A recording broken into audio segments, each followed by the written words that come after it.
ஒரு கிராமத்தில் ஒரு வயதான விவசாயி இருந்தார். அவருக்கு 3 மகன்கள் இருந்தனர். அவர்கள் மூவரும் மிகவும் சோம்பேறிகள். விவசாயிக்கு தன் மகன்களின் எதிர்காலத்தை நினைத்து கவலை வந்தது.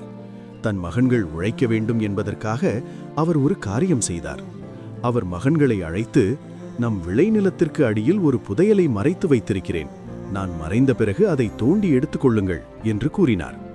சில நாட்களில் அந்த விவசாயி காலமானார். புதையலை எடுக்க வேண்டும் என்ற ஆசையில் 3 மகன்களும் நிலத்திற்கு சென்று ஒரு இடம் விடாமல் ஆழமாக தோண்டினார்கள். ஆனால் எவ்வளவு தேடியும் அவர்களுக்கு புதையல் கிடைக்கவில்லை. ஏமாற்றமடைந்த அவர்கள், நிலத்தைத்தான் தோண்டிவிட்டோமே, இதில் ஏதேனும் பயிரிடுவோம் என்று முடிவு செய்து விதைகளை விதைத்தார்கள். அந்த ஆண்டு நல்ல மழை பெய்தது. நிலம் நன்றாக தோண்டப்பட்டிருந்ததால் பயிர்கள் செழிப்பாக வளர்ந்து நல்ல அறுவடை கிடைத்தது. அதை விற்று நிறைய பணம் சம்பாதித்த போதுதான் அவர்களுக்கு புரிந்தது, தந்தை சொன்ன புதையல் நிலத்திற்கு அடியில் இருந்த தங்கமல்ல, அது அவர்களின் கடின உழைப்புதான் என்று. இந்த கதை பிடித்திருந்தால் சேனலை சப்ஸ்கிரைப் பண்ணுங்க, லைக் போடுங்க. தேங்க்யூ.